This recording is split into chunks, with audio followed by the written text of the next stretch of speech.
مرحبا بكم متابعينا الأعزاء في قناة المغرب نيوز.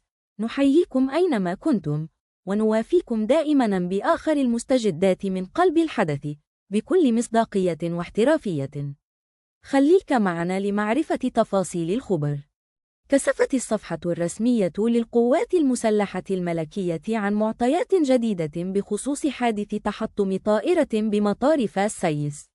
وذكرت الصفحة أنه تحطمت صباح اليوم الاثنين 28 يوليو 2025 في الساعة 8:48 طائرة تدريب من نوع ألفا جيت مخصصة لتكوين الطيارين، وذلك على مستوى مطار فاس سيس، مما أسفر عن وفاة ضابطين من القوات الملكية الجوية، أحدهما برتبة رائد والآخر برتبة نقيب.